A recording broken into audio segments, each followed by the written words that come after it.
Please welcome Marvell Chairman and CEO, Matt Murphy.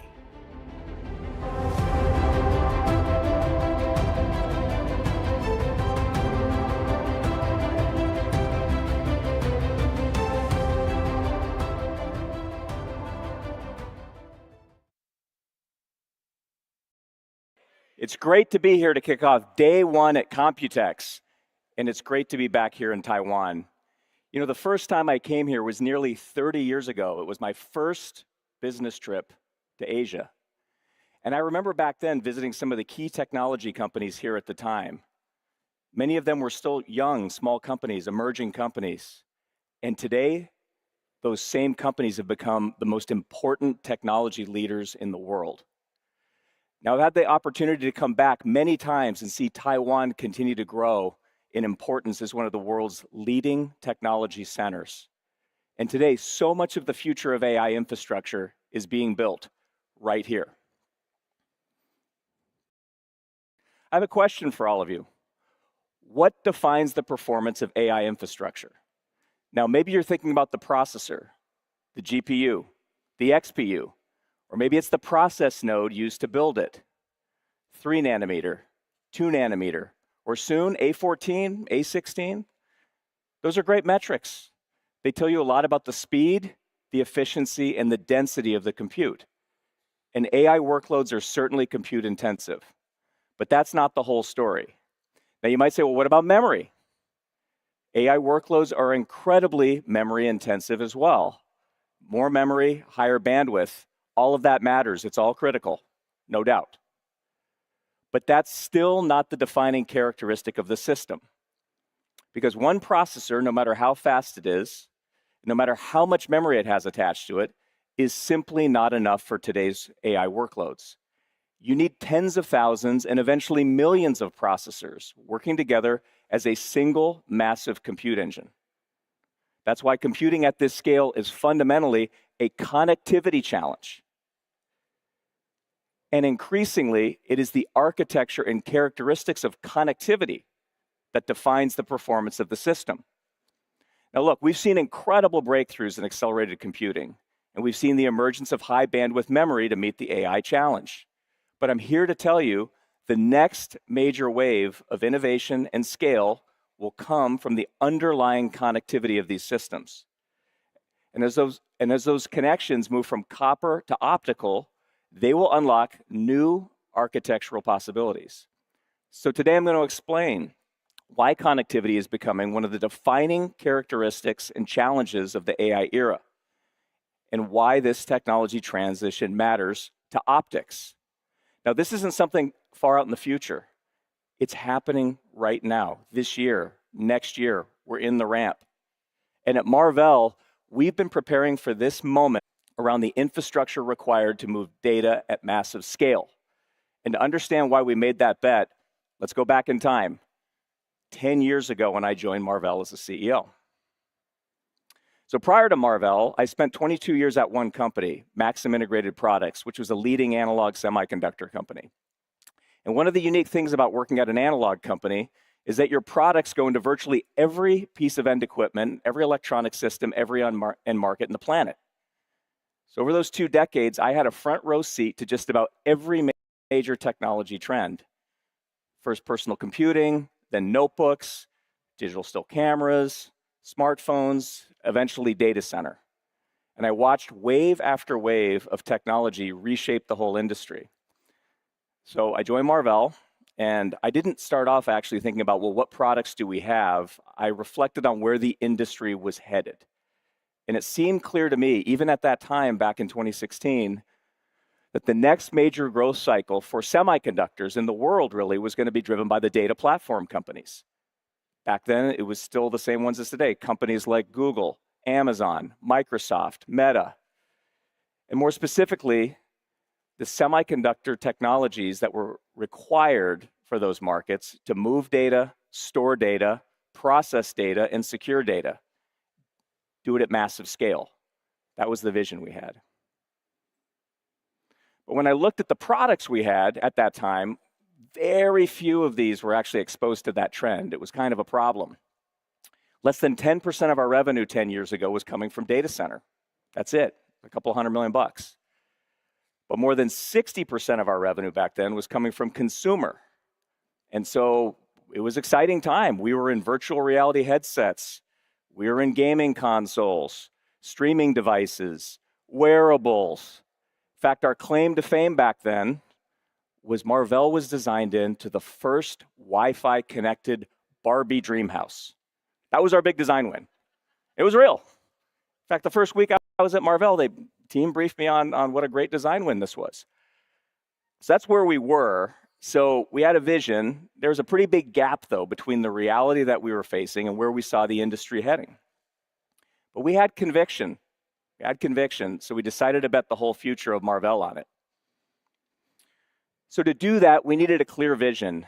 And our vision at that time was pretty simple. And by the way, this is still the same vision that we have today, 10 years later, which is build a best-in-class, pure-play company focused on semiconductor solutions for data infrastructure. Now, at that time, data infrastructure was not a recognized market category. It was the term that we used to describe the infrastructure that was going to be required to move the world's data, store the world's data, process the world's data, and secure it. But like I said, we were not in that business yet. And frankly, we didn't even have a lot to work with as we went after it. We had some. So my team and I came to a conclusion, which is that we would need to build these capabilities internally, and others we would need to build through strategic M&A. And we had to get focused, because when you're transforming, it's not just deciding about what you're going to do, it's equally important to decide what you are not going to do. So with that strategy in place, we got to work. We began systematically building Marvell around that vision. And it wasn't just one move. There was a series of deliberate choices. We looked for the premium assets in the markets that mattered the most, the best companies, best technologies, the best teams with the strongest market positions. Now, we first started by divesting businesses that weren't aligned with our strategy. You can see some of those there. Then very quickly, we acquired Cavium to strengthen our compute and networking capabilities. That was back in 2018. 2019, we divested our Wi-Fi business. Again, we were focusing, but we acquired Avera to establish our custom silicon business, and then Aquantia to bolster our connectivity portfolio. In 2021, we followed all that up by acquiring Inphi for $10 billion. It was our largest acquisition to date, and we got world-class data center connectivity technology into the company through that. And we acquired Innovium the same year, adding high-end data center switching capability to the portfolio. So then we took a break. We took a few years to digest and focused on unifying and building out our whole technology platform to address the data infrastructure opportunity. But over the last 12 months, we fired up the M&A engine again. We divested our automotive Ethernet business, again, power of focus, and acquired Celestial AI for its photonic fabric technology and XConn for scale-up switching. So if you add it all up, over the last decade, we've invested roughly $22.5 billion through acquisitions. We spent $18 billion organically inside of Marvell to develop the platform, and then we divested approximately $4.5 billion worth of assets. So all in, we've invested roughly $36 billion investing in this platform. Now, let me show you the result of some of these investments.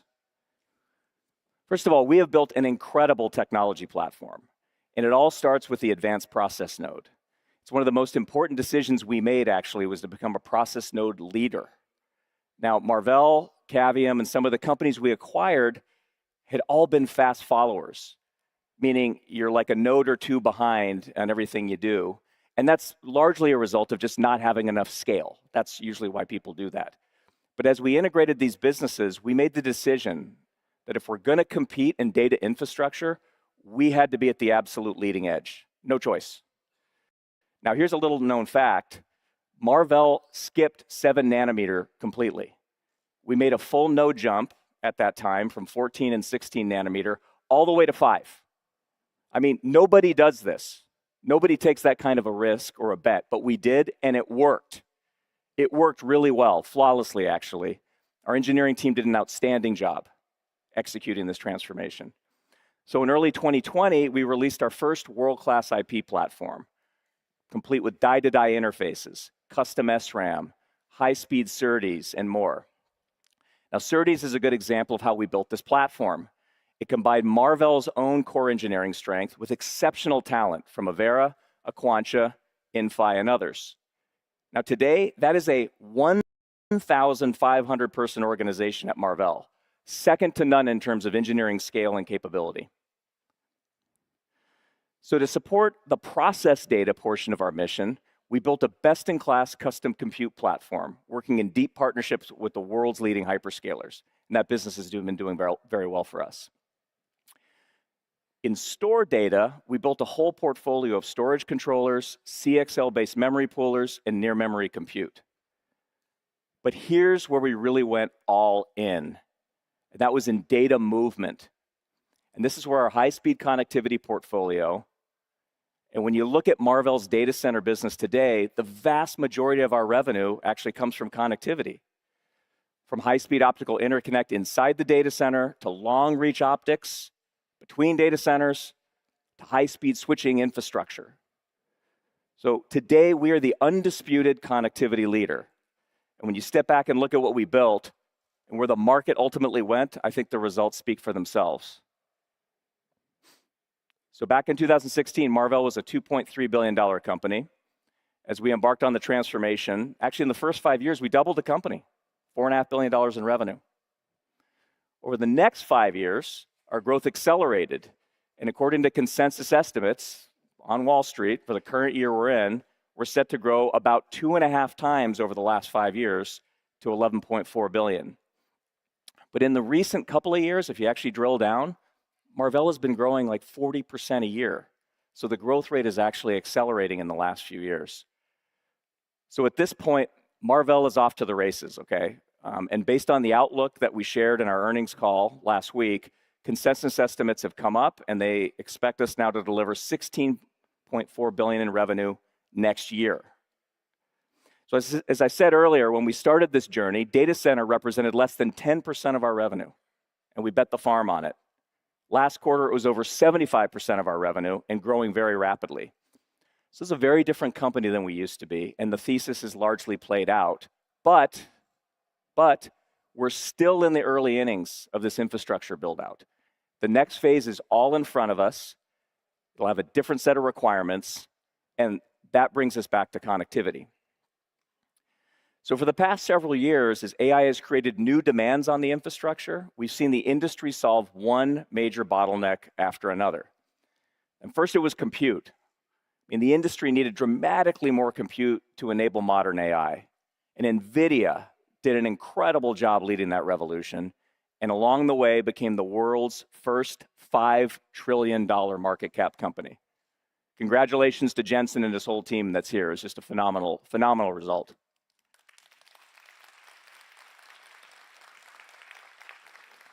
Next came the memory bottleneck. Larger models required enormous amounts of memory and bandwidth, and the memory companies are scaling aggressively now to meet that demand. And just recently, we've seen 3 new $1 trillion market cap companies emerge in that market. But the bottleneck is shifting again. Now it's connectivity that will define the limits of the infrastructure, just like with compute and memory. The industry will rally to meet this challenge. Now, this isn't just me saying this. This is what we're hearing from our largest customers. The world's largest hyperscalers are now reimagining their entire network architectures. They recognize that scaling AI infrastructure is now, first and foremost, a connectivity challenge. As reasoning models, mixture of experts architectures, agentic AI, it all continues to evolve, more data has to move across the infrastructure, demanding higher bandwidth and lower latency. And as workloads no longer fit within one data center, guess what? They need to build larger data centers or full campuses full of data centers and all the high-speed connectivity between them. Thus, the connectivity becomes a critical enabler of scaling compute. And increasingly, our customers recognize that optics is the way forward. And they're looking to leaders like Marvell to help them build larger, faster networks and at scale.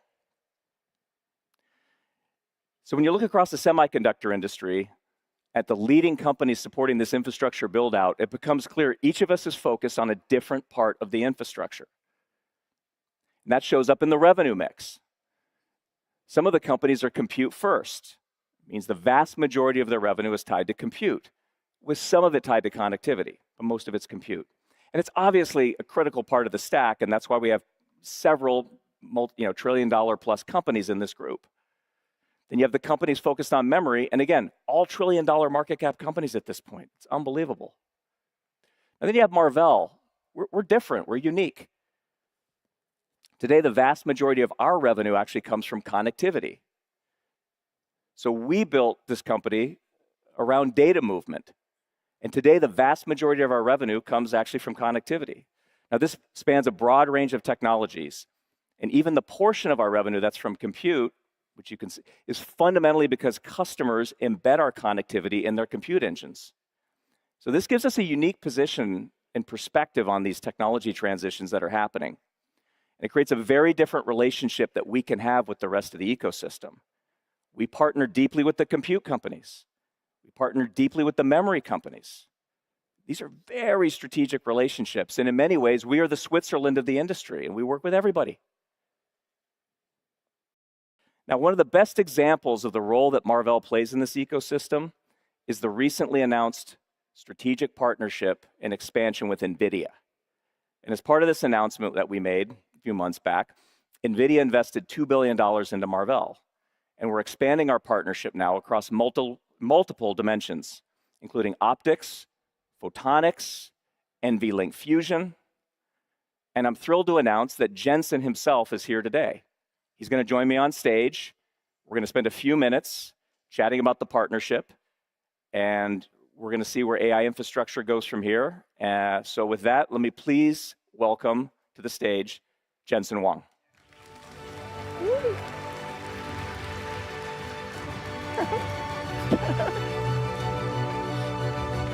What's up, Jensen?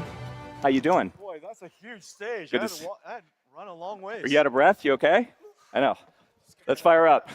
Good to see you. 大家好. There you Nice go. to see you. Yeah. Congrats on a great kickoff yesterday, GTC. You guys are off to the races this week. Thank you. Look, maybe you heard some of what I just said. So we're talking about connectivity today. The next trillion-dollar company, ladies and gentlemen. Whoa! That would be exciting. Let's do it together. Yeah. Let's do it together. But it really all starts with what's happening today in AI infrastructure kind of more broadly. So how do you see that, like just from the big picture standpoint? We're at this extraordinary moment, customer demands through the roof. How do you see connectivity playing into this and the interconnect that's required? Yeah, that's really great. You know, yesterday I said that through the roof. It's the reason why my demand's going through the roof. Yeah. And this new computing pattern that makes it possible, it's called agents. And these agents has a particular computing platform, a computing pattern that is disaggregated and distributed. Mm-hmm. When you take a computing problem and you disaggregate it into a lot of parts and you distribute it across the entire data center, what's necessary is connectivity. That's the reason why Matt's doing so well. That's the reason why Marvell is so essential. We've distributed and disaggregated computing so that it runs across these enormous clusters so that we could we're aggregating the total compute, the total memory, the total bandwidth that we have. And what makes it possible is connectivity. Yeah, we're seeing it. And then as that's you think why about, they're going to be the next trillion-dollar company. We got a little work to do, but we're on our way. We're on our way. Thank you, Jensen. Well, let's talk about scale. I mean, we used to talk about tens of GPUs and CPUs and XPUs connected, now thousands, now maybe millions at some point. So as you scale the compute and you scale the connectivity, I think we talked about things like agents, but how do you think about that, across data centers, within data centers? How do you think about connectivity at large playing that role, and what kinds of technologies do you think are important there? Well, at the foundation of it, the agent computing pattern requires an orchestration system that allows the large language models, the computing, to be able to think and reason and come up with plans. But it also has to use tools and browse the internet, access memory, access long-term memory, deal with short-term working memory. All of that requires a lot of connectivity. But it's also the case, and if you look at the way we introduced Vera Rubin, Hopper was designed for training. Yeah. Grace Blackwell introduced NVLink 72, our first scale-up fabric. It introduced the idea of extremely fast inference for MOE models that are very large, mixture of expert models that are extremely large. And so Grace Blackwell was for inference. Vera Rubin is to run agents, which is the reason why the Vera Rubin system includes, of course, the Vera Rubin thinking AI, but it also includes Vera CPUs for orchestration. It includes Vera CX for storage acceleration, for managing long-term memory. And the way that I think about these systems, sometimes maybe the CSP wants to design their own custom chip. And between us, we also partner together on NVLink Fusion, which makes it possible for you to use the same system architecture and with Vera Rubin inside, some of your semi-custom chips, a lot of your interconnect, silicon photonics and optics and technology such, and we can create essentially a disaggregated, distributed, and heterogeneous data center. And so that's the big idea. Yeah. And yet their system architecture is identical. Their networking technology can leverage a lot of NVIDIA stack. The CPU could be Vera, and yet it can leverage a lot of your stack. So NVLink Fusion is about taking NVIDIA's technology and our platforms, Marvell's technologies and we fuse it. That's why it's called Fusion. Yeah. No, I think about the partnership, and we've been working together a long time. I think memorializing it with the investment, which we really appreciate. I think it's been huge for us. We're honored to have it. Who doesn't love making money? It's nice to give. It's done well since you invested. Boy. So, when Jensen invests, I love just follow getting him. Rich. Just follow him. Give Matt all my money and just watch him make money. That's what I'm doing every day. I love that. That's what I'm doing every day. Yeah. But I think these things you talked about, which we brought to fruition, NVLink Fusion, working together on optics. I mean, I think the era of agents and kind of your new platform now, I think it's ideally suited. I mean, NVLink Fusion, we had this idea years ago, right? But I think it was a little ahead of its time. And now, and I wanted to see if you agree, when you think about kind of your platform and then some of the custom networking and compute needs that our customers have, and the ability and the need to interoperate and work together, it seems like the time is now between Marvell and NVIDIA to really go enable our customers to have that flexibility that they're looking for and really use the era of agents to scale our platforms together. Yeah, ultimately, I do think that if you buy nothing but NVIDIA, it's okay. Okay? I mean, if you absolutely must design your own ASICs, we're still happy having NVIDIA be inside that data center. And so, you don't have to buy everything from us. Just buy something from us. We're happy to support you and support the customer. And so I think that between the two of us, you have the benefit of a general purpose, very high efficiency, a system that is very well built, starting with, of course, Vera Rubin. But anything that you want to extend, to specialize, you can do so as well, which is the reason why your customers and mine, NVIDIA's in AWS, Marvell's in AWS, NVIDIA's in all of the clouds, and it's wonderful to see Marvell expand into all of these different clouds. Yeah, great, thanks. Hey, one last one for you. Just leave some business for me, Look, we're your best salespeople right now. Well, you have great I'm salespeople. your best salesperson. Working together. Final question for you. A lot of my talk is about some of the transition, especially as you go to inside the rack from copper to optical. Yeah. It's obviously not going to be a 1-0. It's going to take time. There's time and there's different use cases. But how do you see that playing out right now, the transition from copper to optics, and maybe how we can work together there too? Well, we should use copper as much as we can for as long as we can, but copper has its limits. Copper has its limits with bandwidth and also with distance. And so ultimately, the right strategy is to scale up with copper as long as you can. After that, you scale up further with optics, and you scale out with optics, and you scale across with optics. And so you use optics wherever you must, you use copper wherever you can. And so I think that intersection is going to continue for a long time. Here's the bottom line is, in the next 5-10 years, we're going to use a ton of copper, and we're going to use tons and tons of optics. And so these data centers are part of infrastructure now. And the reason why I say that AI is now useful AI has arrived, is because now AI is profitable and tokens are profitable. When token production is profitable, everybody wants to make more tokens, which is the reason why, Marvell's demand is so high, our demand is so high, because everybody wants to produce more tokens because it's used all over the place by agents. Yeah, absolutely. Well, I think you touched on a bunch of things I'm going to cover later. If you want to do the rest of my presentation, you can. Yeah, so ladies and gentlemen. These beautiful slides, Hey, Matt, just sit right there. I'll be. Yeah, you take it from here. All right, Jensen Wong. All right, good to see you, brother. All right, take care. Okay, guys, thank you. Thank you, Jensen. Bye, Marvell. Bye, Marvell. All right, outstanding. Super fun to have Jensen here, as always. All right, so we've been talking a lot about connectivity. Jensen and I just covered this, so let's dive in now, right? Let's go one level deeper. So AI infrastructure spans every distance. It spans from hundreds or even 1,000 kilometers between data centers to just millimeters inside the package. Every one of those distances, it requires a different solution. It's a different technology, different engineering team. It's a completely different set of experts. And in many cases, it's a different supply chain. So these are not variations of the same problem. What you have here is fundamentally different engineering challenges, and that's what we're going to walk through next. All right, so let's start with the longest distance. Jensen referred to this. This is scale across, connecting data centers together. Now, every major cloud provider has hundreds of data centers around the world. And all of those data centers need to communicate with each other. This is fundamentally a long-distance connectivity problem. We're talking about links that can span hundreds or even 1,000 kilometers. This requires very specific, very complex technology called coherent modulation.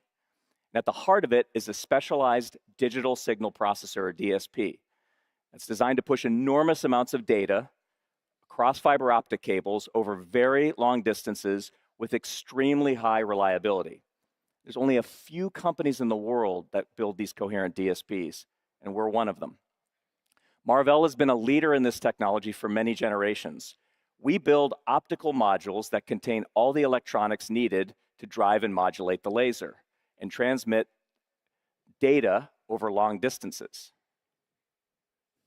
So I've got a little show and tell here in my pocket.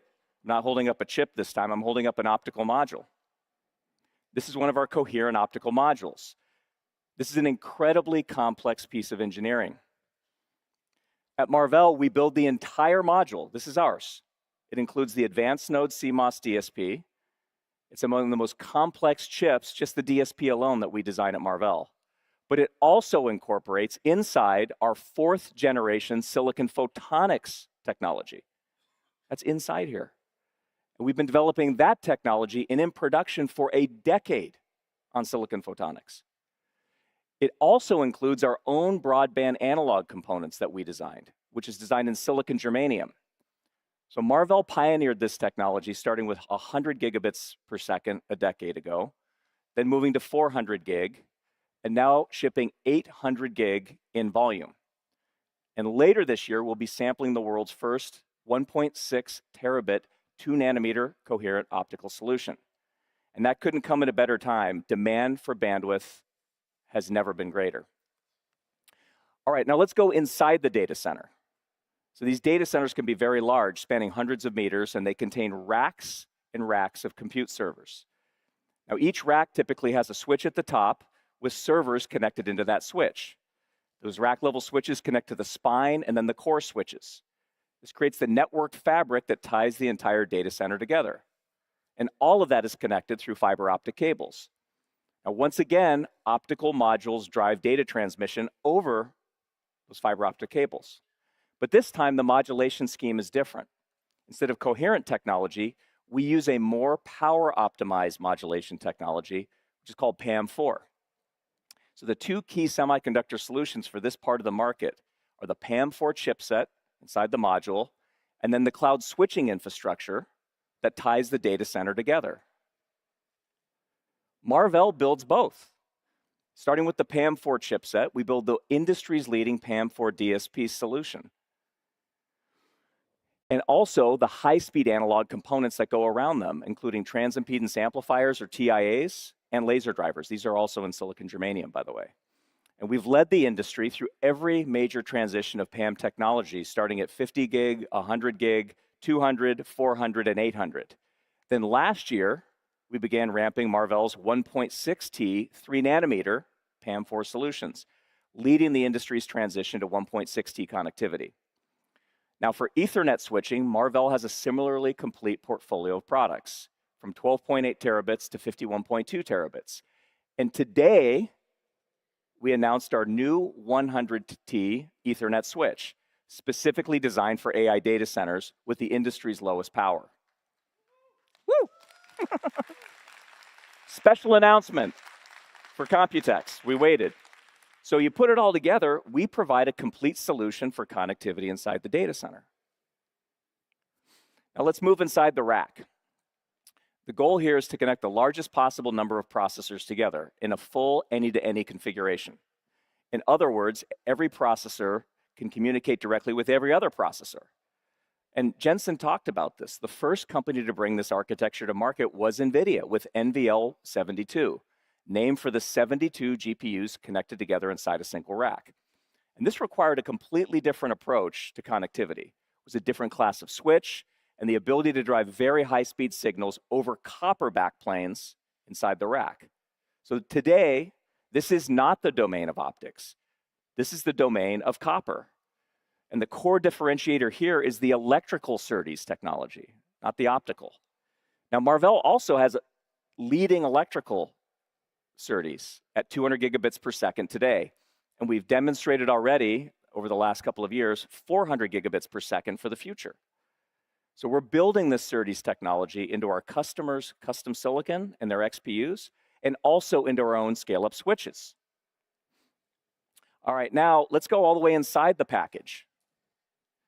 Here we're not talking about meters anymore, we're talking about millimeters.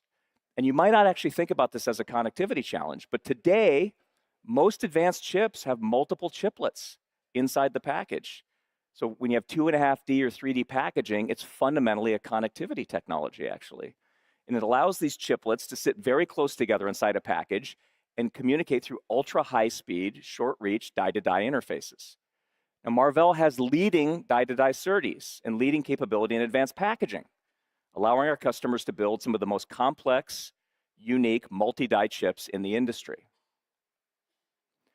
So as you can see, connectivity for AI data centers requires a very broad portfolio of technologies. Each distance requires a very different solution. And Marvell has the industry's most complete portfolio, from millimeters to kilometers, every hop, every distance. And it turns out having all of those capabilities under one roof is unusual. It's unique. When we go and compete, normally there's a different set of companies that we compete against in each one of these categories across these different distances. But this is what makes us unique. We're the one-stop shop. We're the leader across the entire connectivity stack. And that brings us to the next major challenge facing the industry. So what you probably notice as I describe these different solutions in the last couple of slides is there's different solutions for different distances, and that some of those connections today are optical and some of those connections today are electrical. And it's actually defined by distance. And so the connections on the left side of this chart are optical today. That means they use fiber optic cables to transmit light with complex electronics on either side of the cable to drive and modulate the laser that's transmitting that light.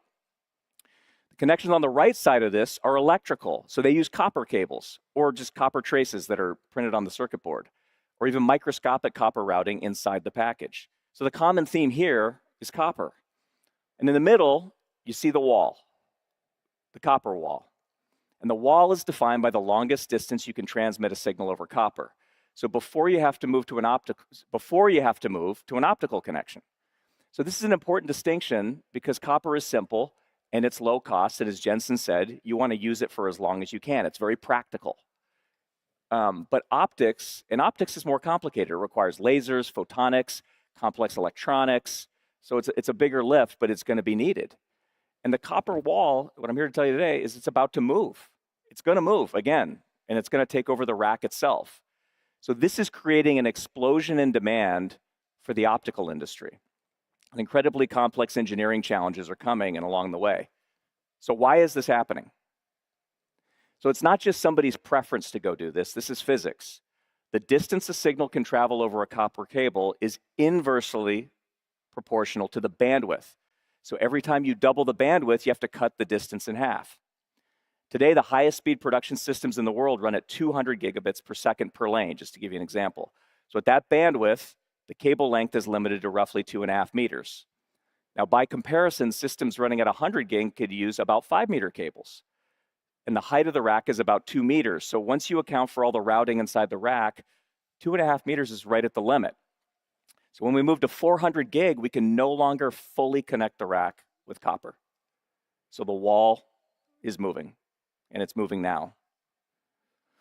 And going forward, even the connections within the rack will become optical, and the whole industry knows this is coming. So we've been preparing for this moment, not just Marvell, but the industry.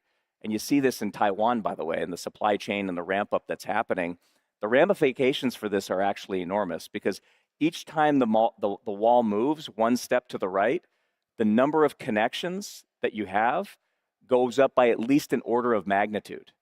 So it's creating this explosion in demand, as I mentioned, and the optical supply chain needs to scale up massively and be ready. But we've seen this movie before, okay? I mean, 20 years ago, and I remember this, when state-of-the-art was 10 gigabits per second inside the data center. It was 10 gig. And we used copper cables all across the data center. Optics back then was reserved for just very, very long distances. It was essentially like a telecom technology, but when the wall moved, the optics industry actually rose to the challenge. And today, all the hyperscale data centers in the world, they're all optically connected. And as we saw in that transition, it did require new solutions. You couldn't use the same power-hungry kind of telecom approach, which is where PAM4 came in. It was optimized for power, density, and reach, and requirements specifically tuned to inside the data center. And Marvell was one of the key innovators there. So we're about to see the same wave of innovation needed as optics moves inside the rack. And that's with a technology called co-packaged optics, or CPO. You hear a lot about this now. I'm going to tell you more. CPO is a technology where we bring the optical connections all the way to the package itself, right next to the compute, either the custom compute or the switching silicon. And the fundamental challenge we're solving with CPO is density and power. Now remember, the number of connections inside the rack is like 10x the number of connections between the racks. So if we just try to use the same optical technology used across the racks in the data center, you wouldn't have enough power, you wouldn't have enough physical space, you cannot fit all these standard optical modules and cables as they are today. It just doesn't work, it's not possible.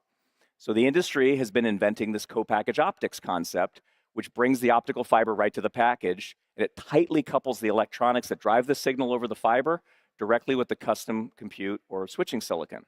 So this is a massive change, and it's hard because you're combining some of the most advanced technologies in the chip industry, leading edge CMOS, silicon photonics, advanced packaging, optical interconnect, all manufactured in a small, tightly integrated system.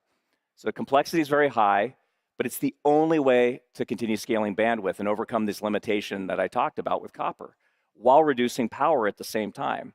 So this is where the industry is headed, and this is one of the reasons that Marvell has invested for more than a decade in silicon photonics, optical DSPs, all the analog broadband components around it, and all the advanced packaging you need to pull this off. It needs to all come together actually in CPO. So this isn't some futuristic thing, guys. Okay, it's happening now. And in fact, I brought a couple of Marvell examples with me today, so let's do a quick show and tell. Okay, so over here you have a traditional Ethernet switch. This is our 100T Teralink switch that we announced today. And you guys are the first to see it, actually, everybody here in the room. You can see the switch in the middle of the board. Copper traces inside the PCB carry the signal to the front panel, which is here, and this is where all the optical modules plug in. Now, let's move over here. This is a CPO-based switch right here. Now notice that there's still the switch silicon in the middle. That's right in the center of the die of the package. In this case, this is our 51.2T switch, and all around the edges are 16 3.2T optical engines. So the 16 times 3.2, you get 51.2.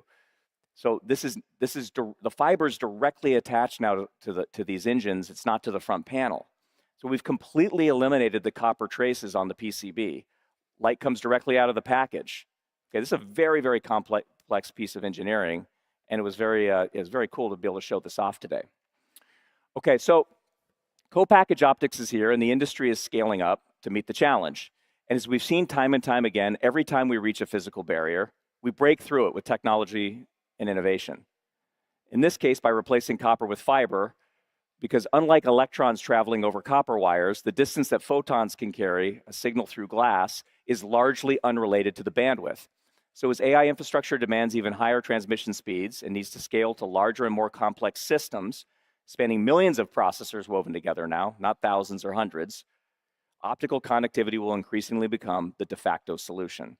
So the real question becomes, what does it take to deliver optics across the full AI infrastructure stack? What's it going to take? Well, it starts with recognizing there is no single technology for the entire data center. It's not how this works. There's no one-size-fits-all. There's no one-size-fits-all solution. There's no shortcuts. There's no easy way to the end here. There's not a single architecture, modulation scheme, frequency band, unique technology that's going to do it all. There's no free lunch. That's why we are pursuing a bunch of different unique optical paths across every distance to get here. Each one of these technologies that I have up here is optimized for a different design point. Each one enables a critical part of the infrastructure and addressing different requirements for density, bandwidth, and power and integration all across the stack. So if optical interconnect is the underlying technology for which next generation AI infrastructure is built, then Marvell is building the broadest portfolio with the deepest bench in the industry. But no company can deliver this transformation alone. And as Jensen talked about earlier, right, it takes an ecosystem to get here. So, like I said, technology innovation is great. It's part of the challenge, but not all of it. But demonstrating this at scale is really what matters. And at this point, if you're just operating on a PowerPoint or a demo, a POC, a press release, it's not going to get you there. Customers need solutions now that are ready, they're reliable, they need to be manufacturable and be ready to deploy at scale. So Marvell and our ecosystem partners have been doing this for a long time. We've already shipped hundreds of millions of DSPs. We've accumulated through our volumes tens of billions of device hours of data in the field. This experience matters because these products have to work, not just in the lab, but in the world's largest data centers at very high volume and very reliably for years. So that requires investing ahead in the manufacturing ecosystem. You've got to build the capacity and the supply chain infrastructure before the market arrives. This is why the ecosystem matters so much. And it matters a lot here in Taiwan, by the way. Now, one of our most important partners at Marvell in this journey has been Advanced Semiconductor Engineering, or ASE. Now, ASE is one of the world's leading semiconductor manufacturing companies. They have more than 100,000 employees with operation in Asia and actually all around the globe, with a decades-long track record of helping enable pretty much every major technology transition we've gone through in the semiconductor industry. Now, leading ASE through this period of transformation is someone that I know quite well. He spent more than 25 years helping shape both the company and the industry. Today, I'm thrilled to have my next guest speaker come up, which is ASE CEO, Dr. Tien Wu. Tien, please join me on the stage. Thank you.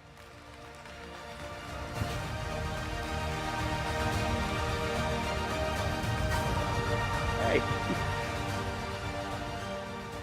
Tien, how are you? Thank you for inviting me to COMPUTEX. Great to see you. Yeah. It's an honor to have you on stage with us. Well, it's my honor. Look, we've been working together a long time. And, when I became the CEO, we had a set of ambitions. We talked to a lot of our suppliers. I've known you even before I was the Marvell CEO, when I was an executive back at Maxim, and we worked together there. But part of what, and maybe explain to the audience too, that sometimes people don't realize is that as a key supplier into this ecosystem, you have to make bets, right? You got to make bets on the companies you work with. You got to make bets on who you think is going to be successful. And we really appreciate that ASE bet on Marvell very early. And we've seen great success actually based on that. But I'm just curious if you could share your perspective maybe on where Marvell was, what your thought process is, and then where are we today in our journey together? So it'd be great to hear from you, Tien. Thank you. I think the best way to describe this is a gradual process. The first decision was not difficult. Marvell, fabulous company, has a very good reputation, has gone through a lot of transition. So the track record of Marvell has already been there.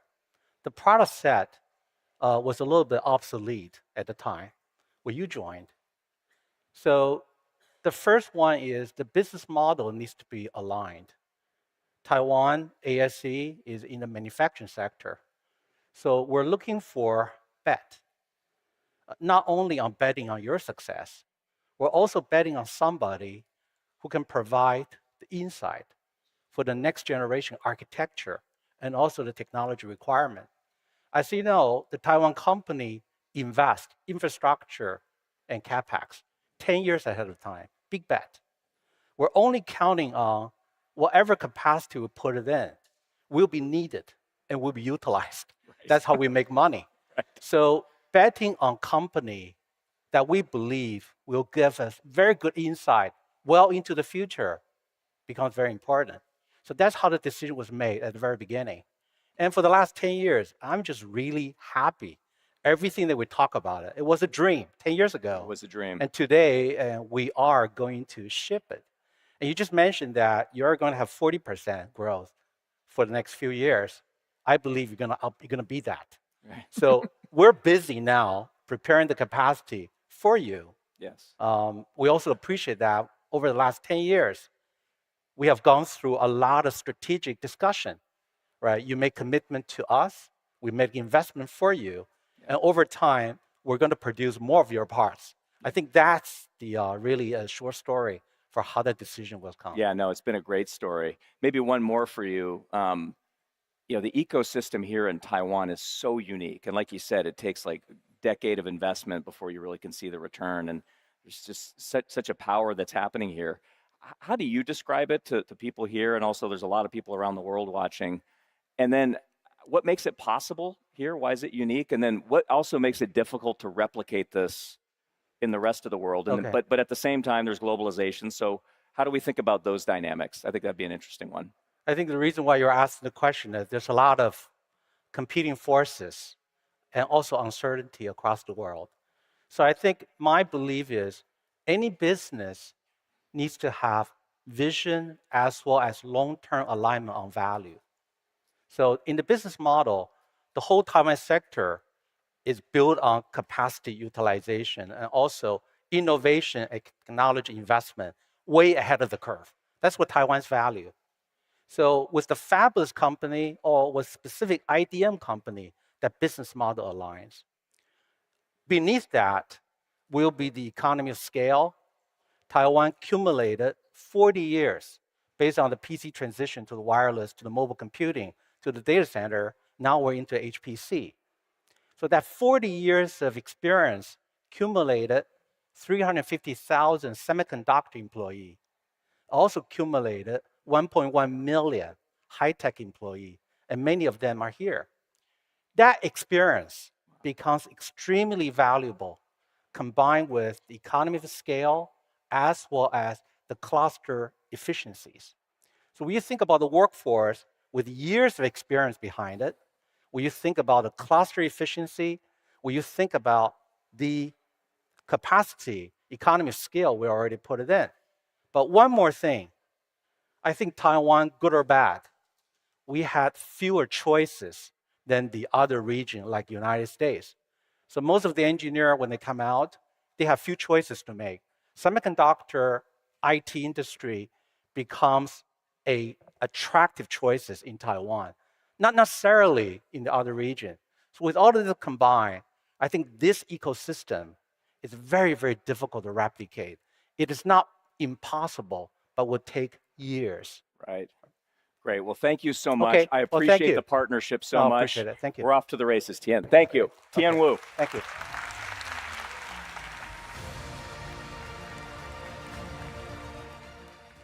Okay. So, like we said, the future of AI data centers is all optically connected infrastructure. And you heard him say it, right? This is going to drive a tidal wave of growth, innovation that's needed in scale and manufacturing. But what does that inevitable future actually look like? I mean, if you just take a step back for a minute and you actually don't think about right now, think about 10 years in the future. And it's a world where a lot of the copper connections are gone. And just think about a world where data transmission now at some point is all optical. This is a world where then distance doesn't matter actually. And that's a profound change. Servers, racks, and overall data center architectures today have all been designed around the constraints of distance. And software workloads actually have also been optimized around those same constraints. But what if distance no longer matters? How might the architecture itself change? And what new capabilities become possible when the infrastructure is no longer constrained by distance? So let's start with the scale-up network in the rack. As we discussed earlier, this is where we can connect the largest possible number of processors together in a full any-to-any configuration. Now, in the past, the size of this domain was limited by the length of the copper connection, but with optics, distance doesn't matter.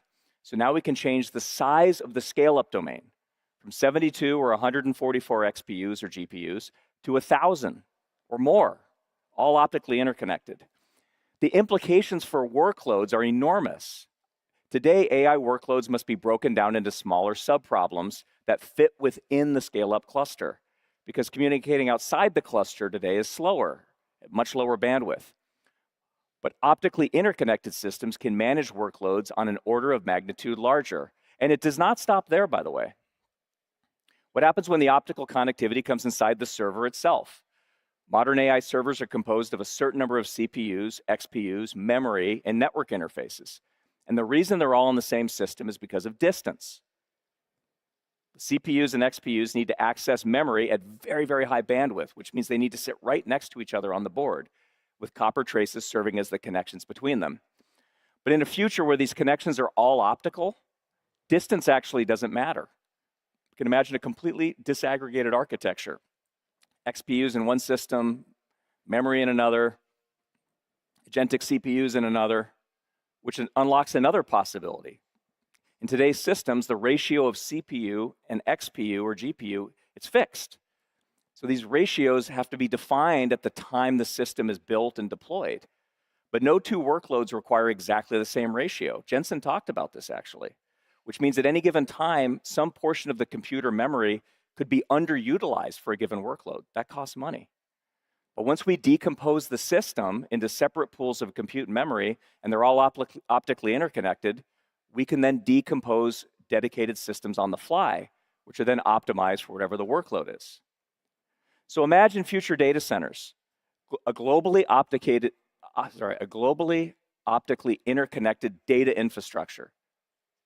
These rigid boundaries we have today in the systems we have, they begin to disappear. Compute can now be pooled. Memory can be pooled. And infrastructure can be composed dynamically at scale. For the first time, architects can begin designing AI systems around the needs of the model, not around the limits of the interconnect. So this is where AI infrastructure is headed. It's a data center without distance, where compute, memory, networking, and photonics operate as one unified system, where millions of resources across the data center can work together as if they were one machine. An architecture defined by the needs of the workload, not the limits of the connectivity. We believe this is the next era of computing infrastructure, and Marvell is helping build the connectivity foundation that will make all this possible. Thank you very much for your time today.